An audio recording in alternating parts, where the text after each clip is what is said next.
The locked room mystery is a staple of detective fiction, popularized by authors like Agatha Christie. It relies on a body in a sealed room, no weapon, and no clear way for a killer to escape. That tradition began with Edgar Allan Poe, but the case files of Kansas City, January 4, 1935, describe a scene no novelist would dare write. The setting is the President Hotel, a high-end, bustling establishment in the center of the city. When the front desk realizes the phone in room 1046 has been off the hook for hours, they send a bellboy upstairs to ask the guest to hang up the receiver. He finds the guest lying naked on the floor, his hands, feet, and neck tightly bound with telephone wire. He has been severely beaten and stabbed several times. The scene presents a physical impossibility. The door to room 1046 was locked from the outside, meaning the killer had to have secured the room and taken the key. Yet a search of the bloody space turns up no murder weapon. While investigators wait for an ambulance, the victim insists that nobody attacked him. He claims his injuries were the result of accidentally falling against the bathtub. He died in the hospital hours later. For 90 years, his silence has protected his killers, leaving behind a puzzle where the victim himself refused to be a witness. The man had checked in 2 days earlier, on January 2nd, using the name Roland T. Owen. He was hard to miss. He had a deep scar on his scalp and the cauliflower ears often seen in prize-fighters. He also had no luggage, carrying only a toothbrush, toothpaste, and a comb in his pockets. Mary, the hotel maid, reported finding Roland sitting in a pitch-black room with only a single night lamp providing any light.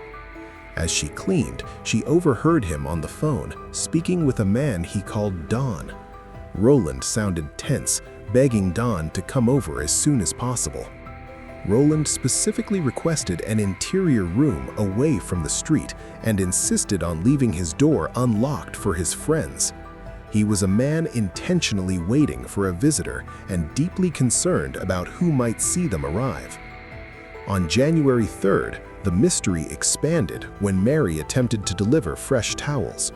A gruff, unidentified voice from inside room 1046 shouted through the door that they weren't needed.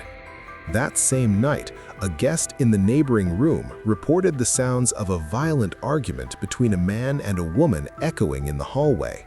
Meanwhile, the hotel's elevator operator, Charles, was dealing with a frustrated woman.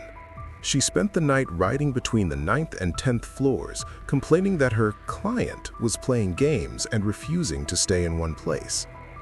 Forensic teams later found 4 sets of fingerprints on the room's telephone. One set belonged to an unidentified female. Despite the fingerprints and multiple witness accounts of a loud fight, police found no viable suspects. The trail was so cold that an anonymous donor was able to wire funds for the victim's funeral without ever being identified. A year after the burial, a woman named Ruby Ogletree recognized a photo of the victim in a magazine. The victim wasn't a grown man named Roland. He was 17-year-old Artemus Ogletree. Ruby revealed to police that she had been receiving letters from her son months after the date of his death in room 1046.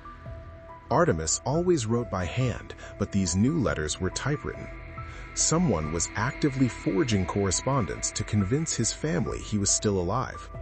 One credible theory suggests the Don from the phone calls and the woman from the elevator were working in tandem. By using the 9th floor as a staging area, they could have tracked Artemis's movements before moving to the 10th floor to kill him, taking the weapon and locking the door from the outside to create a delay in discovery. Artemus Ogletree was just a 17-year-old boy who spent his final moments actively protecting his attackers from the police. By orchestrating his own silence, he turned his own death into a real-life locked room mystery that remains unsolved nearly a century later.